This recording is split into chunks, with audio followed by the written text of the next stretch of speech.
Shalom, Bapak Ibu Saudara. Apa kabar kita semua luar biasa?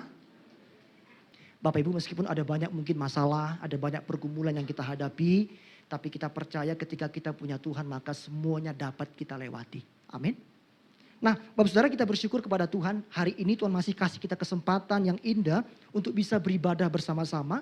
Bapak Ibu Saudara, ibadah Alkitab berkata kepada setiap kita, ibadah itu mengandung janji. Baik untuk hidup kita sekarang maupun hidup yang akan datang. Ayo kita latih diri kita terus beribadah. Karena kita orang-orang yang sudah ditebus oleh Tuhan. Yang sudah terima kasih karunia Tuhan yang begitu besar bagi setiap kita. Dan kita harusnya datang terus dengan kerinduan hati kita beribadah kepada Tuhan.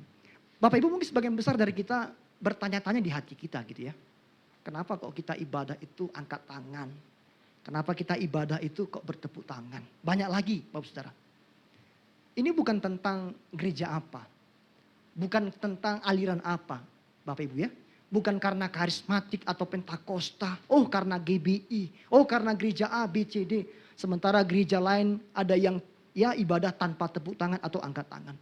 Bapak Ibu, itu semua bukan tentang gereja apa atau aliran apa. Ya Bapak Ibu, tapi semuanya itu adalah tentang firman Tuhan. Amin. Itu karena firman Tuhan yang ajarkan bagi setiap kita. Apa kata firman Tuhan? Ini kita lihat Bapak Ibu ya. Mazmur pasal 47 ayat 2. Saya rindu ketika kita ibadah, kita sungguh-sungguh. Bapak Ibu Saudara, saya rindu kita ketika kita ibadah itu bukan hanya rutinitas, kita datang, lalu kita duduk, diam, lalu kita pulang. Bapak Saudara ya. Kita tonton orang, ketika orang bernyanyi kita hanya lihat lirik orang kiri kanan. Kita nggak mengalami perjumpaan dengan Tuhan. Itu makanya kita tidak akan mengalami apa-apa dalam hidup kita ketika kita ibadah hanya ya menjadi penonton. Alkitab bilang begini ayat 2. Hai segala bangsa, segala bangsa. Jadi segala bangsa yang ada di muka bumi. Firman Tuhan berkata, bertepuk tanganlah, elu-elukanlah Allah dengan apa Bapak Ibu? Iya. Bertepuk tanganlah Alkitab berkata. Ini hanya satu ayat saya sampaikan kepada kita karena memang ini bukan khotbah saya. Saya hanya tergerak untuk menyampaikannya bagi kita. Supaya kita ketika ibadah, ayo sungguh-sungguh ekspresi kita itu kepada Tuhan. Kenapa orang bisa berekspresi ketika memuji Tuhan itu? Karena dia hayati setiap kata atau lirik dalam lagu itu, ya atau tidak. Sama ketika saudara nyanyi lagu-lagunya si Jun Munte gitu ya. Hupatoru rohaki, lau mangadopiho, sampai keluar air mata. Kenapa? Saudara menghayati lagu itu. Untuk laki-laki atau perempuan yang gak jelas itu saudara bisa nangis. Kenapa untuk Tuhan kita susah menangis? Padahal Tuhan sudah begitu baik bagi kita. Dia berikan hidupnya untuk tebus kita. Ya enggak? Coba tanya diri kita masing-masing. Seberapa sering kita menangis di hadapan Tuhan karena begitu besarnya kasih Tuhan bagi setiap kita. Coba. Dan bandingkan seberapa sering saudara nangis karena si Budi, si Tono, si Tony, si Susi, si Susa. Jangan-jangan lebih banyak air mata kita jatuh untuk orang-orang yang gak jelas itu. Alkitab berkata bertepuk tangan. Lalu coba dibuka dalam Mazmur 134 ayat 2. Ya. Kita lihat ayat lain ya. Mazmur 134 ayat 2. Angkatlah tanganmu ke tempat kudus. Dan apa katanya? Pujilah Tuhan. Bapak Ibu, Alkitab juga berkata angkat tanganmu kemana? Ke tempat kudus. Dan pujilah Tuhan. Makanya di gereja yang kita lakukan dalam ibadah kita Bapak Saudara. Kita mengangkat tangan, ekspresi tanda kita berserah kepada Tuhan. Tanda kita perlu dan butuh Tuhan dalam hidup kita. Ini bukan gaya-gayaan Bapak Saudara. Kadang-kadang kita takut nanti bilang orang sok rohani. It's okay. Gak usah kita dipengaruhi oleh apa kata orang. Kalau kita sungguh-sungguh mau datang sama Tuhan. Orang mau bilang kita sok suci, sok rohani itu urusan mereka. Bagian kita adalah hubungan kita dengan Tuhan yang terus kita jaga. Angkat tangan ke tempat kudus dan pujilah Tuhan. Masalahnya Bapak Saudara jangan salah. Ada juga gereja yang bertepuk tangan, mengangkat tangan tapi gak karu-karuan, gak ada aturannya. Begitu kan ya. Bertepuk tangan dengan begitu istilahnya ya kacau. Angkat tangan gak ada aturannya. Alkitab bilang dalam 1 Korintus itu semuanya itu harus berlangsung dengan tertib dan teratur. Ya kan? Jadi kalau gini-gini tepuk tangannya ini sudah tidak tertib, tidak itu salah. Meskipun tepuk tangan. Karena apa? Ada batasannya, harus tertib dan teratur. Bapak Saudara, maka ayo ketika kita ibadah, ayo sungguh-sungguh. Kalau saudara sungguh-sungguh menghayati setiap pujian dan menghayati cintanya Tuhan yang begitu besar, saya percaya kita nggak jaim. Ya kan? Ya. Ku rindukan kau hadir di sini. Matanya tak kemana-mana. Yang cowok lihat cewek, yang cewek lihat cowok. Lihat pemain musiknya, ganteng kali abang itu ya. Dan WL-nya, bagus sekali suara abang itu ya. Saudara, kalau ibadah itu ingat, yang kita mau jumpai siapa? Bukan orang lain. Amin. Saudara mungkin datang ke gereja karena saudara suka seseorang, it's okay.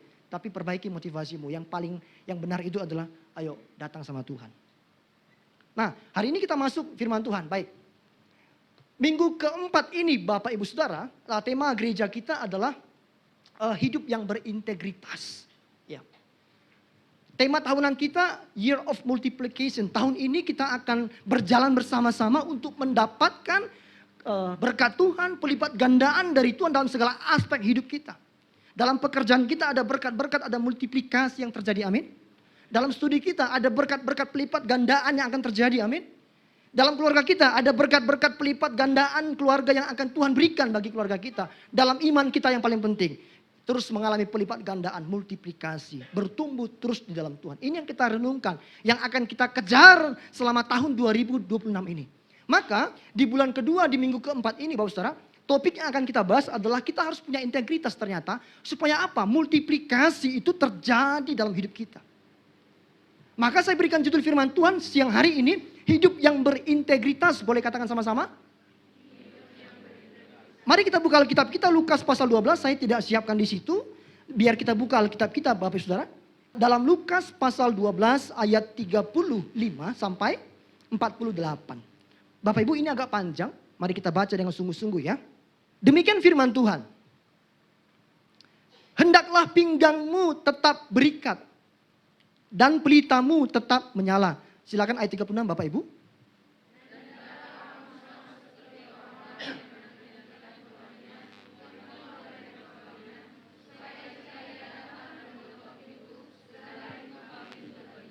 Berbahagialah hamba-hamba yang didapati tuannya berjaga-jaga ketika ia datang. Aku berkata kepadamu, sesungguhnya ia akan mengikat pinggangnya dan mempersilahkan mereka duduk makan. Dan ia akan datang melayani mereka.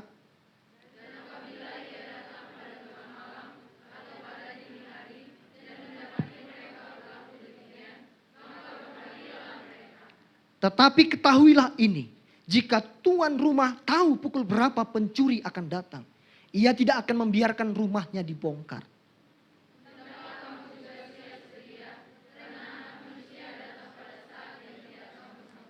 Kata Petrus, Tuhan, kamikah yang engkau maksudkan dengan perumpamaan itu? Atau juga semua orang?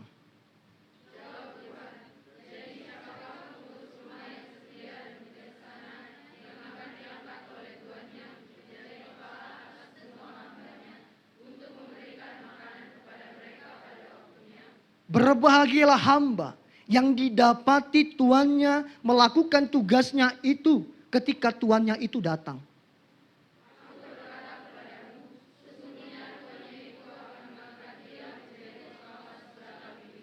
Akan tetapi jikalau hamba itu jahat dan berkata di dalam hatinya, Tuanku tidak datang-datang. Lalu ia mulai memukul hamba-hamba laki-laki dan hamba-hamba perempuan. Dan makan, minum, dan mabuk.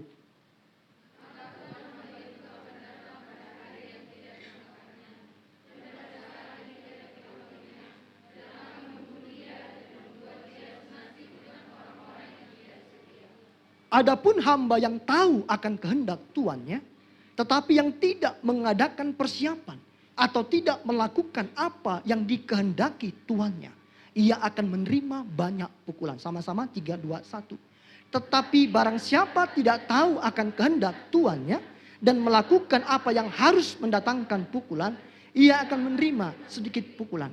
Setiap orang yang kepadanya banyak diberi, daripadanya akan banyak dituntut.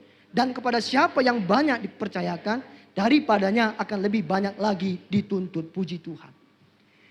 Bapak Ibu Saudara, Yesus berkata yang diberkati, yang berbahagia adalah kita yang mendengarkan firman Tuhan dan memelihara dalam hati kita. Amin Bapak Ibu. Bapak Ibu, seringkali kegagalan yang kita alami dalam hidup kita itu bukan karena kita kurang pintar atau kurang persiapan. Tetapi kadang itu karena absennya integritas dalam hidup kita. Dalam keluarga, dalam pendidikan atau studi kita, dalam pelayanan kita, dalam pekerjaan kita, atau mungkin hal-hal lain yang kita lakukan dalam hidup kita gagal. Kadang kita berpikir, aku kurang pintar apa? Aku kurang persiapan apa? Aku sudah persiapkan semuanya dengan baik. Tapi kenapa gagal? Ternyata Bapak Saudara, kadang-kadang kegagalan itu bukan karena kita kurang persiapan atau karena kita kurang pintar, tapi karena kita tidak punya integritas. Kita belum menjadi orang yang dapat dipercaya atau trustworthy people. Ada banyak orang pintar, berwawasan luas, berpengetahuan tinggi, nggak dapat kesempatan yang baik dalam hidupnya. Karena apa? Nggak bisa dipercaya, nggak bisa dipercaya. Saudara coba lihat kiri kanan kita, lihat sekeliling kita, Bapak Saudara, pasti kita pernah menemukan orang, kurang apa lagi dia. Orangnya pintar, cakep, cantik. Orangnya itu multi talent. Tapi kenapa? Ya hidupnya begitu-begitu saja. Dibandingkan dengan yang lain, biasa-biasa saja. Tapi lebih baik daripada yang pintar, yang cakep, yang cantik, yang banyak talenta tadi. Mungkin perbedaan mereka adalah apa?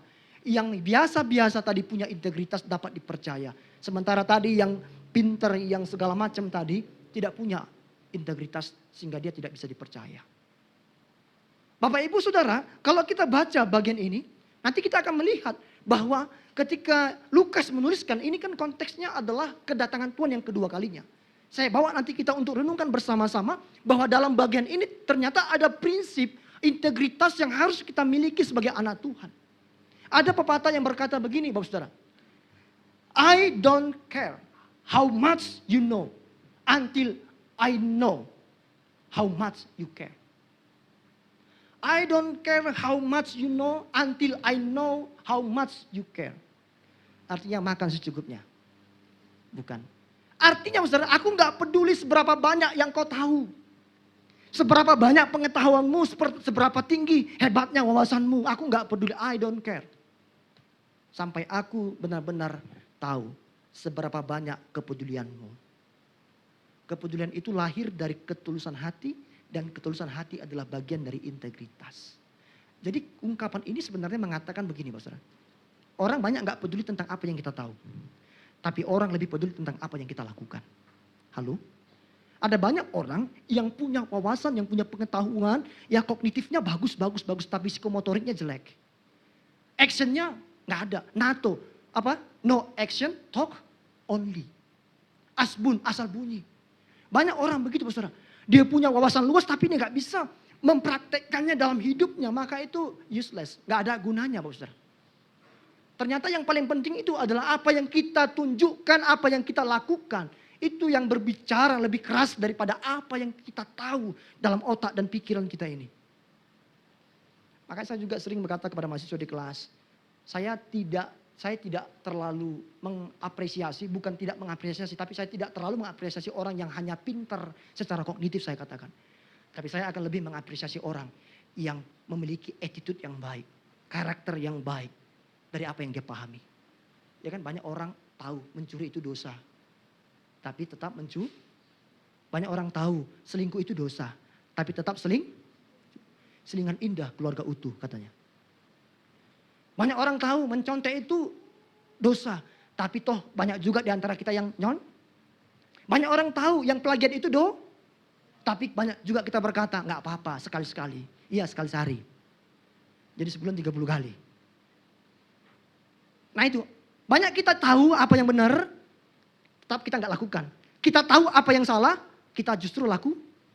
Bapak saudara, itu bagi Tuhan tuh nonsense. Nggak ada gunanya. Banyak orang yang pintar berkhotbah, bla bla bla bla. Berapi-api saudara, sampai berasap. Tapi diturun dari mimbar, apa yang dikhotbahkannya nggak sama dengan hidupnya.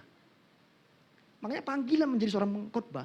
Dalam buku yang saya tulis tentang berkhotbah, panggilan berkhotbah saya katakan begini. Bahwa seorang pengkhotbah itu punya panggilan untuk apa? Untuk hidup selaras dengan apa yang dia khotbahkan di mimbar. Jadi bukan hanya ngomong doang. Makanya Alkitab berkata yang Tuhan cari bukan orang yang pintar menyampaikan firman Tuhan. Tapi apa Bapak Ibu Saudara? Yang melakukan. Karena hampir semua orang pasti bisa menyampaikan firman Tuhan. Apalagi kalau Bapak Ibu saya kasih mic sekarang. Saya suruh ngomong paling tidak 1 menit 2 menit tentang firman Tuhan. Pasti bisa ya itu tidak? Pasti. Pertanyaannya, the big question is, apakah kita dapat melakukannya? Itu masalahnya.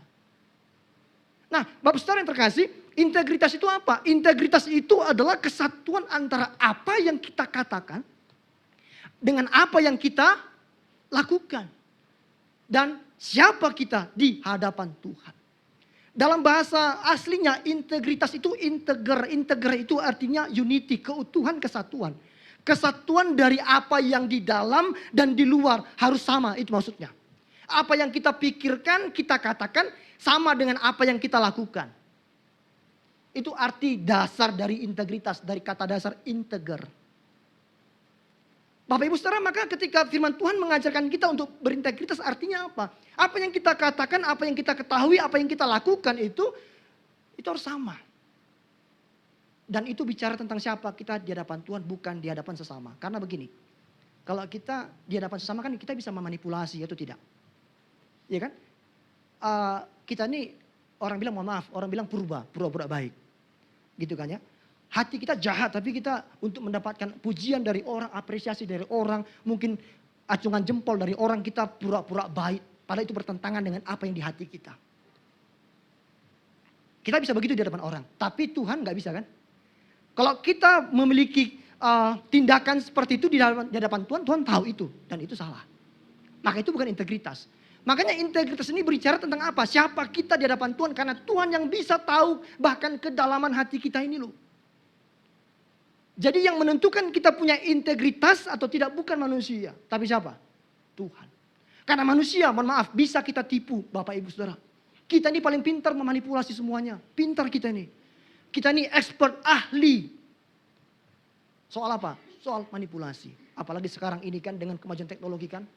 Banyak manipulasi, banyak penipuan. Video-video deepfake di mana-mana. Video-video yang gak benar di mana-mana. Hasil generate dari AI. Ya enggak? Iya. Nah, Bapak Saudara, dalam Lukas pasal 12 ini, Tuhan bicara tentang apa? Tentang hamba yang menantikan tuannya. Ini adalah gambaran dari kedatangan Tuhan Yesus untuk yang kedua kalinya nanti. Tuhan menggambarkan kedatangan dia nanti adalah seperti seorang tuan yang pergi ke pesta perjamuan dan hamba tinggal di rumahnya. Hamba ini tidak tahu kapan tuannya kembali. Demikian juga anak manusia, Yesus tidak tahu kita kapan dia datang untuk yang kedua kalinya. Dengan ini kita tahu bahwa kalau ada orang atau hamba Tuhan sehebat apapun berkata, Tuhan akan datang tahun 2026 bulan 11, pasti bohong. Sehebat apapun dia Bapak Saudara, hamba Tuhan itu. Kalau ada yang berani bilang, oh Tuhan akan datang hari ini, jam sekian di sini. Udah dipastikan, pasti Alkitab bilang, itu bohong. Aduh, sudah sejak puluhan tahun lalu, ratusan tahun lalu udah banyak pendeta yang berkata, tahun 2000 Tuhan datang, gak datang. Tahun 2012 Tuhan datang, gak datang. Tahun berapa? 2015 gak datang. Dan banyak juga pengikutnya yang percaya, iya Tuhan datang tahun 2000, 2012. Segala macam. Tapi gak datang. Kenapa? Alkitab berkata, gak ada yang tahu, nobody knows. Kapan waktunya. Gak ada satu orang pun yang tahu. Sama seperti hamba tadi yang ditinggalkan tuannya pergi keluar ke pesta perjamuan. Hambanya tinggal di rumah, tetap kerjakan ya bagianmu, urus rumah dengan baik, atur hamba-hamba yang lain. Tuannya gak bilang, aku datang besok, aku datang nanti sore. Enggak, dia gak bilang. Tapi si hamba itu harus terus bekerja, dia tekun, dia setia. Sampai tuannya nanti datang. Bapak Saudara, kita akan lihat hari ini yuk. Apa yang harus kita lakukan supaya kita punya integritas? Saya dengan cepat, Bapak Saudara, saya gak akan lama. Apa yang harus kita lakukan supaya kita punya integritas? Yang pertama, di dalam ayat 35 sampai 40 dikatakan kita harus berjaga-jaga. Katakan sama-sama. Saya baca ayat 35 dulu. Dikatakan demikian, hendaklah pinggangmu tetap berikat dan pelitamu tetap menyala. Istilah pinggangmu tetap berikat dan pelitamu tetap menyala ini adalah gambar kesiapsiagaan yang total. Pinggang yang terikat dalam konteks Alkitab ini, saudara, ketika hamba dikatakan memiliki pinggang yang terikat, berarti dia siap bekerja. Sementara pelita yang tetap menyala, itu bicara tentang apa? Bicara tentang hidup di dalam terang. Tidak hidup di dalam kegelapan. Saya katakan tadi bahwa konteks ayat ini adalah tentang janji kedatangan Tuhan yang kedua kalinya. Alkitab berkata dalam 2 Petrus 3 ayat 9 sampai 10 bahwa dia datang seperti pencuri. Tadi juga dikatakan di ayat yang kita sudah baca. Kalau Tuhan tahu kapan pencuri datang, ya kan? Dia akan bersiap-siap. Tapi masalahnya nggak ada yang tahu kapan pencuri datang. Alkitab berkata, kedatangan Yesus untuk yang kedua kalinya, saudara, itu seperti pencuri. 2 Petrus 3 ayat 9 sampai 10. Demikian firman Tuhan. Tuhan tidak lalai menepati janjinya. Sekalipun ada orang yang menganggapnya sebagai kelalaian, orang-orang menunggu dari dulu. Kapan Tuhan datang? Katanya waktunya sudah dekat. Ini sudah tahun 2026. Ribuan tahun lalu orang sudah bertanya-tanya dan nunggu kapan Tuhan datang. Lalu mereka berpikir, gak mungkin Tuhan datang. Tuhan pasti lupa. Dia akan datang kembali. Ada orang menganggapnya sebagai kelalaian, kata firman Tuhan. Tetapi ia sabar terhadap kamu. Karena ia menghendaki supaya jangan ada yang binasa. Melainkan supaya semua orang berbalik dan bertobat. Jadi kalau Tuhan kasih waktu sampai sekarang dia belum datang untuk yang kedua kalinya. Satu tujuan Tuhan. Supaya apa? Berbalik dan bertobat. Kalau Tuhan datang sekarang, saya tanya, siap gak kita masuk surga? Yakin gak kita masuk surga? Ini masalahnya. Makanya Tuhan kasih waktu terus. Bukan karena dia lupa janji kedatangannya. Bukan karena dia lalai menepati janjinya. Tapi kesempatan bagi manusia untuk apa? Berbalik dan bertobat. Kerinduan Tuhan sebenarnya supaya semua orang selamat, tidak ada yang binasa katanya kan.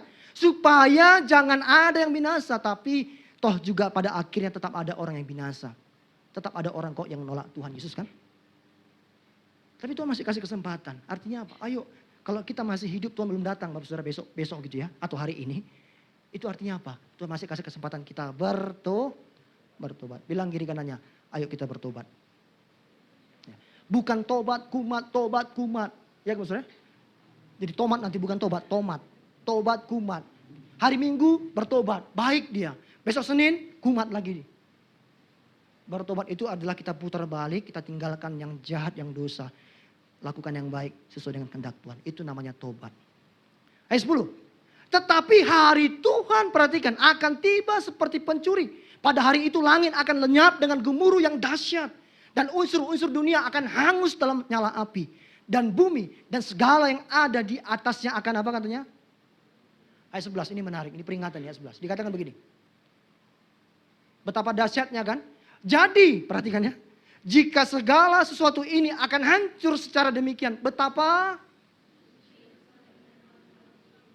nanti kedatangan Tuhan kali kedua semuanya hancur berantakan, Bapak Saudara, gak karu-karuan. Saudara baca kitab Wahyu, betapa luar biasanya nanti penghakiman, penghukuman yang Tuhan berikan sebelum dia datang kedua kalinya. Betapa mengerikannya ini kata Petrus. Jika sesuatu ini akan hancur dengan begitu hebatnya, betapa harus suci dan salehnya kita hidup. Kalau kita sadar betapa mengerikan nanti akhir zaman. Harusnya mendorong kita untuk apa? Harus semakin saleh. Harus semakin apa? Benar hidup kita, suci hidup kita di hadapan Tuhan. Berjaga-jaga berarti hidup dalam kesadaran akan apa? Akan nanti Tuhan datang minta pertanggungjawaban. Berjaga-jaga dalam ayat ini berarti kita sadar bahwa apa? Nanti Tuanku datang, dia minta pertanggungjawaban atas apa yang dia percayakan kepadaku.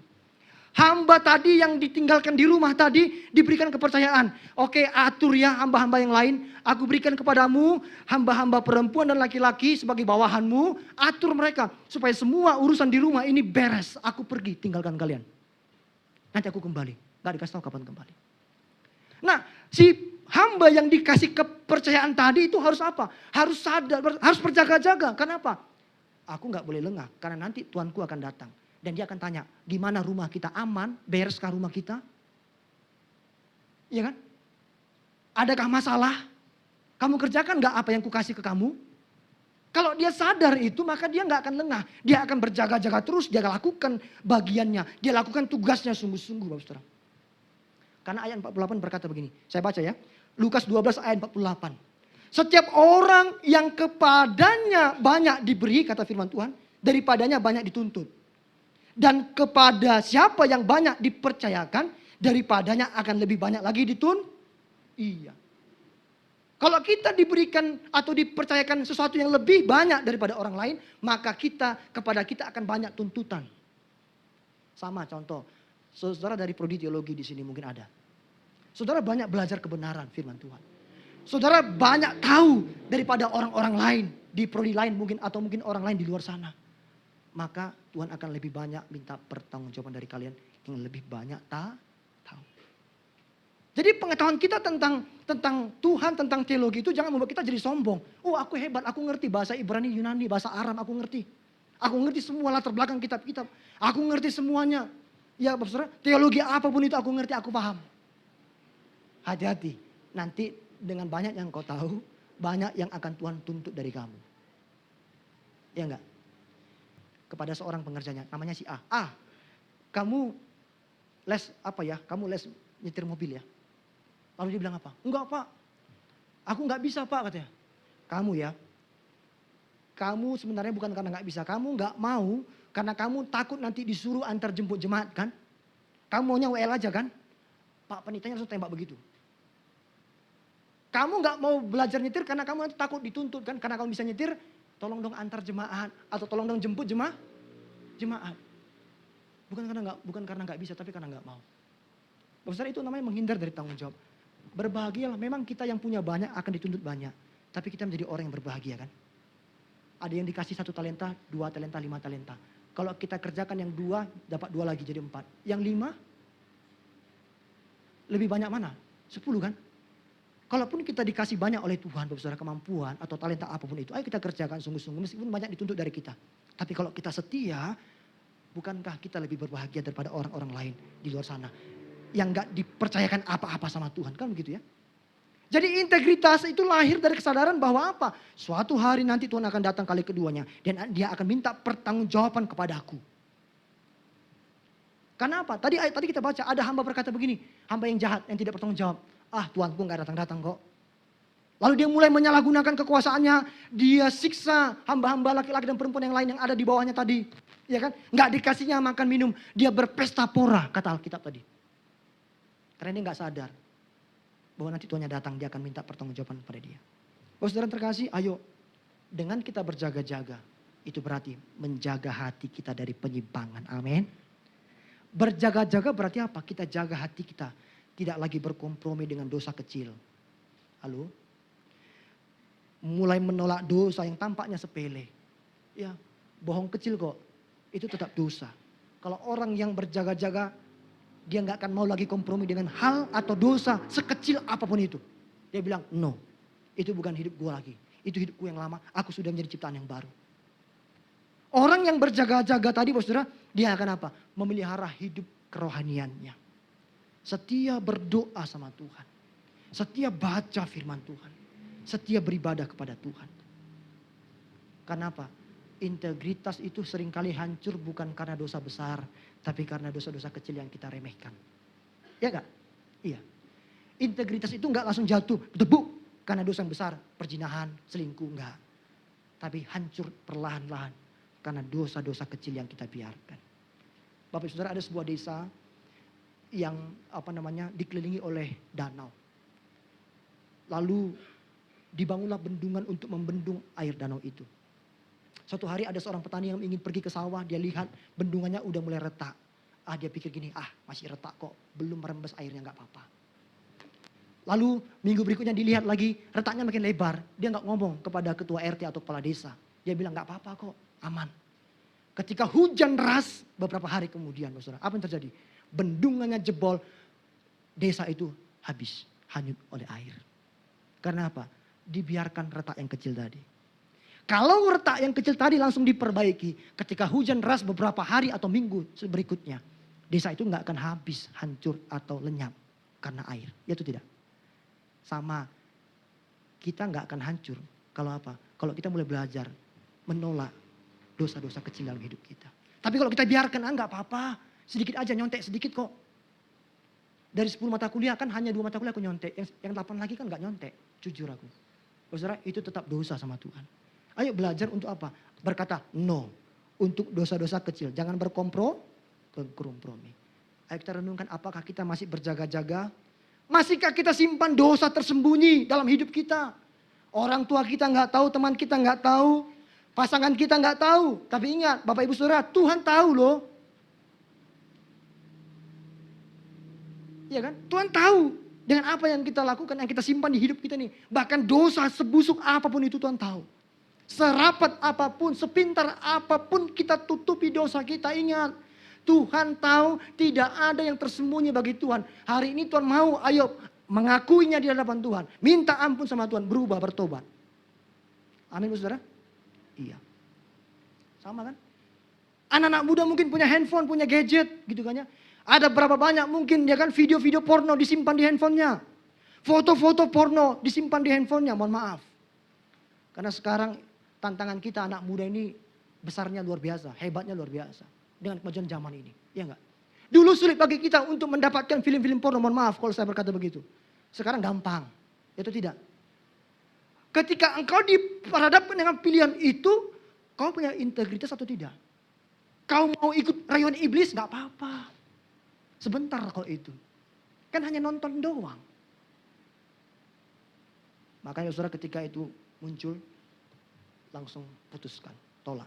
Tidak, dalam nama Yesus. Tinggalkan. Jangan saudara coba gak apa-apa lah sebentar kok. Sekali aja kok. Nanti setengah hari kemudian, lalu Facebook atau Reel kan, merekomendasikan ratusan video lain kan.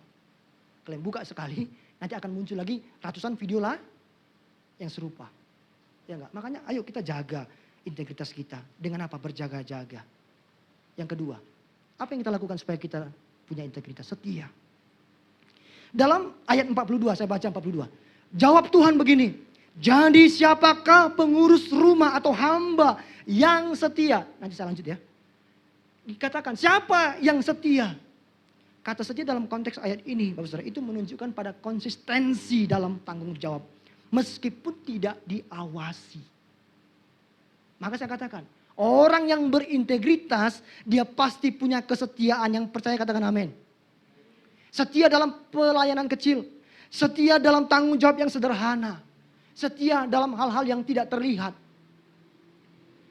Kita seringkali kan sibuk dengan apa yang kita tunjukkan ke orang, yang kita perlihatkan dengan orang, penampilan kita ini. Padahal saya katakan beberapa minggu lalu, yang penting itu yang di dalam. Iya enggak? Dan siapa yang tahu apa yang di dalam kita? Apakah istri, suami, atau orang tua, atau teman kita? Siapa yang tahu apa yang ada di dalam kita? Kita seringkali hanya memoles apa yang dilihat oleh orang, supaya orang puji kita. Oh kamu rohani, kamu hebat, kamu mantap.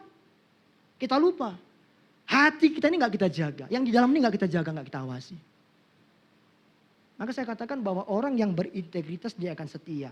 Setia untuk apa? Menjaga apa yang tidak kelihatan. Apa yang ada dalam hatinya. Tersembunyi dalam hatinya ini. Dia akan tetap setia. Bapak saudara, di tengah dunia yang sekarang ini dalam tanda kutip menertawakan setia. Bagi dunia sekarang orang yang setia kamu konyol. Bodoh kamu kalau kamu setia. Sekarang gak apa-apa selingkuh. Gak apa-apa buka cabang di mana-mana. Kan begitu saudara. Ya kan? Makanya banyak kita dengar berita-berita perselingkuhan. Jangankan jemaat, mohon maaf saudara. Keluarga hamba Tuhan pun ada yang selingkuh. Pendeta yang sudah dipakai luar biasa pun selingkuh. Saya dikejutkan dengan berita. Ada seorang penulis, seorang pendeta. Yang banyak bukunya saya beli Bapak saudara. Philip Yancey. Diberitakan bahwa dia mengaku beberapa minggu lalu. Aku berdosa, aku selingkuh 8 tahun. Tapi untung dia diingatkan Roh Kudus untuk ngaku dosa. Gak ada yang mengetahui.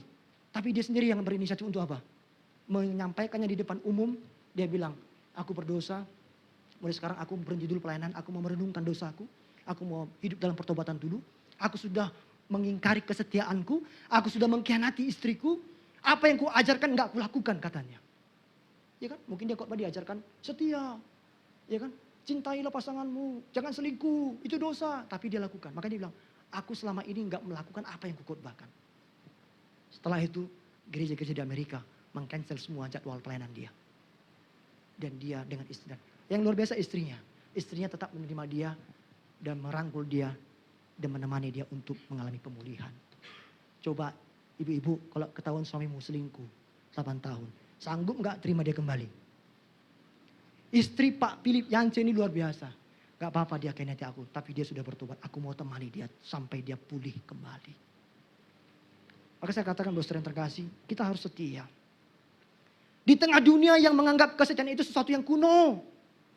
Gak apa-apa kita selingkuh. Tinggalkan Tuhan. Demi apa? Demi berhala modern. Demi uang, demi popularitas, demi kenyamanan. Demi pacar mungkin, demi orang lain mungkin. Banyak orang mulai tinggalkan Yesus kan karena itu semuanya. Tapi hari ini Tuhan ingatkan kita, ayo setia. Setia, setialah. Ayo katakan, setia sampai pegang kiri kananmu. Seperti Tuhan Yesus. Apa katanya? Setia. Oke, amin. Stop. Nanti saudara pikir sudah selesai. Belum ya? Itu masih lagu. Ada lagu berkata setia sampai mati. Karena Tuhan Yesus lebih dulu setia kepada kita sampai mati di kayu salib. Oh saudara, saya ajak kita, ayo kita bergumul setiap hari. Minta kekuatan dari Tuhan. Kesetiaan itu akan mendatangkan kepercayaan yang lebih besar. Amin. Perhatikan saya, prinsip kerajaan surga. Setia perkara kecil, maka apa? Akan Tuhan berikan kepercayaan yang besar. Ini prinsip firman Tuhan, saudara. Makanya saya berkata, kalau kita setia dengan apa yang Tuhan kasih kepada kita sekarang, setia dengan waktu yang Tuhan kasih, setia dengan keluarga yang Tuhan kasih, setia dengan pendidikan yang Tuhan kasih, setia dengan pelayanan yang Tuhan kasih, setia dengan semua orang-orang yang Tuhan kasih sekitar kita, maka Tuhan akan percayakan yang lebih besar kepada kita nantinya. Iya kan? Kita sering kali minta, Tuhan kasih aku lebih Tuhan. Tapi kita nggak pernah setia dan menghargai orang-orang atau apa yang Tuhan sudah kasih sama kita. Yang mungkin terlihat sepele bagi kita. Ah kecil kok Tuhan, baru segini Tuhan kasih. Tuhan kasih yang lebih besar lagi dong. Enggak. Prinsip kerajaan surga adalah setia dulu dalam perkara kecil. Apa yang Tuhan sudah percayakan sekarang ini. Maka nanti akan Tuhan berikan kita kepercayaan yang lebih besar. Yang percaya katakan amin. Ayo setia Bapak Saudara. Saya kasih sebuah contoh Bapak Saudara ya. Saya tadi minta lilin besar tapi dikasih saya lilin yang apa namanya, Simili Kitty gitu ya. Cipirili. Boleh nyalakan? Supaya agak besar saya nyalakan 2 ya. Ini bukan ulang tahun Bapak Saudara ya. Bapak Saudara perhatikan ya. Hidup kita seperti lilin yang menyala ini. Perhatikan saya. Tuhan tidak pernah menuntut kita punya api yang besar. Yang Tuhan tuntut adalah api kita tetap menyala. Seberapa kecil atau besarnya api kita. Amin. Tuhan gak pernah tuntut seberapa banyak yang engkau punya. Enggak. Tapi seberapa setia kau melakukan apa yang kau punya sekarang itu. Mungkin ketika kita hidup ada tiupan. Ditiup oleh kekecewaan. Ditiup oleh pengkhianatan dari temanmu. Ditiup oleh orang gak menghargai kamu. Hidupmu ditiup, apimu terus ditiup oleh kekhawatiran, ketakutan, segala macam. Hal-hal yang tidak kau inginkan. Tapi jangan sampai tiupan itu memadamkan apimu. Tetap setia. Seperti lilin saudara, saya tiup, tapi jangan sampai mati. Tiupan itu jangan sampai mematikan api saudara. Tetap menyala-nyala di dalam Tuhan. Sampai nanti Tuhan akan berkata begini dalam kerajaannya. Syabaslah, selamat anakku yang setia. Kalau Tuhan bilang begini sama kita, Kasmir, selamat anakku yang setia. Apa enggak? Itu penghormatan luar biasa, Saudara. Iya atau tidak? Sedangkan orang tua kita kalau bilang, anakku yang baik ini. Baik kali kau nak, mantap kau nak, pintar kau nak. Bangga kita kan. Kalau misalkan Pak JTP bilang sama kita, Daniel, kamu bagus sekali, kamu pintar. Bangga gak Daniel? Hidungnya gak bisa panjang, telinganya naik tuh, Saudara. Apalagi Tuhan yang bilang begini, selamat anakku yang setia, Daniel Huta Barat, kasihi si Memora. Siapa lagi yang mau setia? Ya kita semua gitu ya. Saya nggak bisa sebut satu-satu ya Saudara ya. Itu sebuah kebanggaan bagi kita semuanya. Amin Saudara. Yang ketiga yang terakhir. Ayo biar kita selesaikan ya. Ada yang menderita? Masih setia? Baik. Yang ketiga. Supaya kita punya integritas maka kita perlu punya kebijaksanaan. Ayat 42 saya lanjutkan. Tadi kan dikatakan begini, jadi siapakah pengurus rumah yang setia? Dan dikatakan begini, dan bijaksana yang akan diangkat oleh tuannya menjadi kepala atas semua hambanya untuk memberikan makanan kepada mereka pada waktunya. Yesus tidak hanya menyebut yang setia, tapi dia bertanya, siapa yang bijaksana? Integritas bukan hanya soal ketulusan hati, tapi apa? Tapi pengelolaan yang benar tentang apa yang Tuhan percayakan kepada kita. Kita lakukan dengan bijaksana. Kata bijaksana dalam ayat ini menggunakan kata Yunani pronimos. Bukan hanya sophos. Sophos itu berhikmat, bijaksana, iya. Tapi ini pronimos. Pak, bedanya di mana? Kalau sophos itu hikmat itu adalah kecerdasan dari Tuhan, anugerah dari Tuhan. Tapi pronimos itu adalah kecerdasan dari Tuhan tadi itu kita implementasikan, kita praktekkan dalam hidup kita. Jadi pronimos ini lebih praktis sifatnya, bukan hanya kebijaksanaan di otak kita ini. Kalau sophos itu Sofia kan, ada istilah Sofia. Filsafat itu dari kata Sofia, kebijaksanaan. Sophos itu bijaksana. Itu Iya, itu hikmat kebijaksanaan. Tapi yang belum diimplementasikan dalam perbuatan. Phronimos ini adalah Sophia, Sophos tadi, yang kita praktekkan dalam hidup kita. Saudara terkasih, berhikmat secara praktis maksudnya. Ketika saya gali dalam bahasa aslinya dikatakan begini ya. Phronimos itu berarti apa? Berhikmat secara praktis dalam kehidupan sehari-hari. Yang kedua katanya begini. Memiliki pertimbangan yang matang. Yang ketiga, mampu mengambil keputusan dengan benar berdasarkan situasi. Dalam PB, kata Phronimos ini diulangi beberapa kali. Saya kasih 2 contoh. Yang pertama, ketika Tuhan memberikan perumpamaan tentang gadis yang bodoh dan bijaksana. Ya kan? Nah, gadis yang bijaksana itu dipakai kata Phronimos, bukan Sophos. Phronimos ini. Lalu ketika Tuhan memberikan sebuah perumpamaan, orang yang bijaksana adalah orang yang seperti orang yang membangun rumah di atas. Itu adalah orang yang dengar firman dan melakukannya. Dikatakan orang bijaksana. Phronimos. Bapak saudara, yang Tuhan cari adalah hidup yang bijaksana. Berintegritas berarti hidup kita bijaksana. Tuhan sudah menitipkan banyak hal dalam hidup kita sekarang. Kehidupan, nafas kehidupan, waktu, talenta, keluarga, pelayanan, berkat materi. Itu semua sudah Tuhan titipkan bagi kita. Nah Tuhan mau kita ini bukan pemilik itu.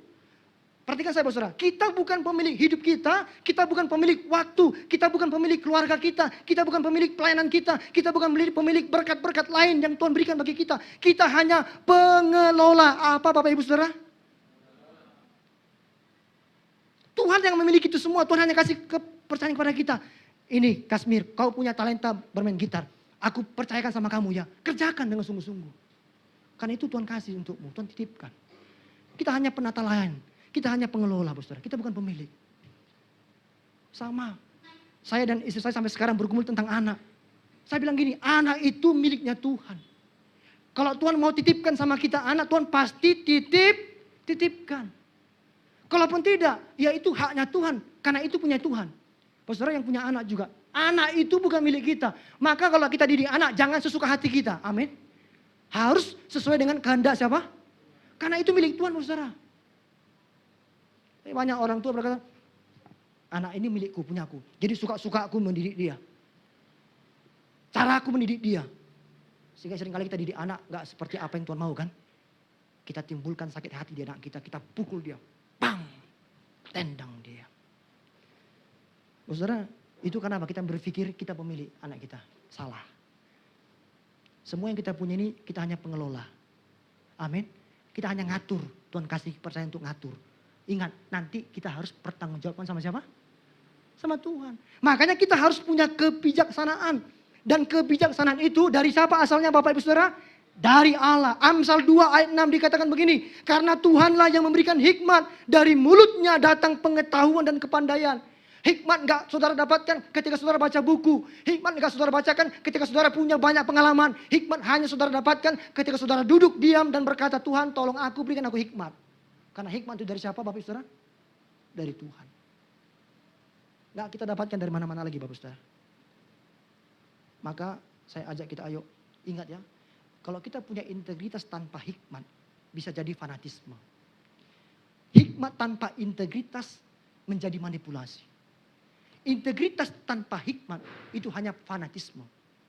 Dan dikatakan begini saudara, bahwa hikmat tanpa integritas justru menjadi manipulasi. Kalau kita berhikmat tapi kita nggak punya integritas, itu manipulasi namanya. Tuhan mau kita berintegritas dan kita punya hikmat. Ada orang yang setia melayani Tuhan, tapi nggak bijaksana mengatur waktunya. Sehingga apa? Sehingga keluarganya terabaikan dan hancur. Seperti contoh yang saya katakan tadi. Dia punya hati untuk melayani, tapi nggak punya kebijaksanaan mengatur waktunya. Setiap hari mungkin dia tinggalkan istrinya di rumah. Dia khotbah dengan sekretarisnya. Dia khotbah dengan rekan atau partner pelayanannya. Ya kan? Setiap hari dia berjumpa dengan si perempuan itu, saudara. Iblis mulai menggoda. Menimbulkan ketertarikan dalam dirinya kepada perempuan itu yang bukan istrinya dan istrinya di rumah. Hancur. Dia nggak punya hikmat. Makanya saudara, saya bilang begini kepada keluarga. Kadang-kadang keluarga itu kan kepala keluarga atau hamba Tuhan kan diabaikan keluarganya. Pelayanan yang pertama, saya katakan begini. Yang pertama kali Tuhan ciptakan apa? Pelayanan atau keluarga? Keluarga. Tuhan gak mau kita korbankan keluarga karena pelayanan. Jangan kita sok rohani.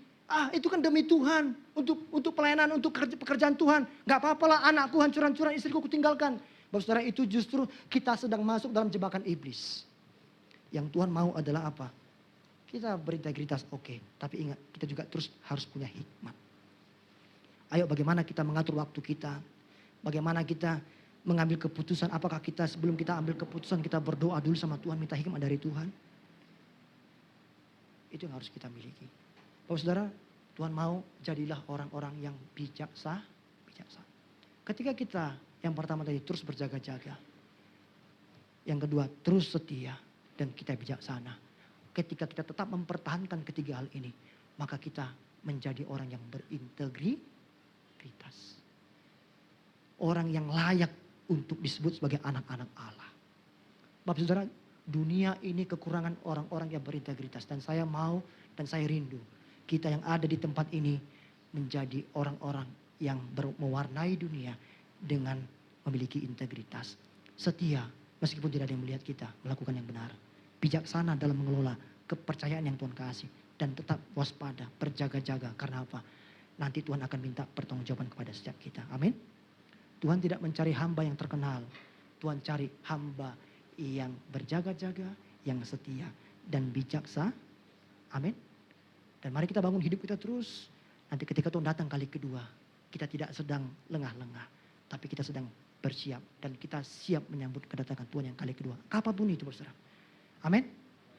Amin, firman Tuhan memberkati kita semuanya. Mari kita bangkit berdiri bersama-sama. Saya undang tim pemuji untuk maju ke depan.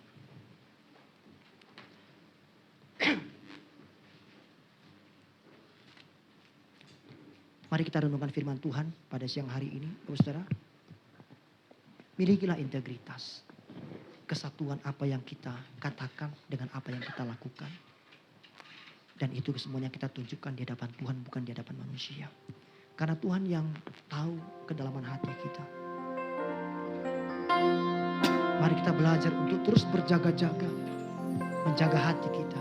Kita gak tahu kapan Tuhan datang. Tapi satu janjinya dia pasti datang. Mari kita terus setia mengerjakan apa yang Tuhan percayakan bagi kita. Dan bijaksana mengelola semua yang Tuhan percayakan bagi kita. Dan kita lakukan itu untuk Tuhan. Bukan semau kita. Bukan seperti apa yang kita inginkan. Tapi apa yang Tuhan inginkan. Terima kasih Bapak.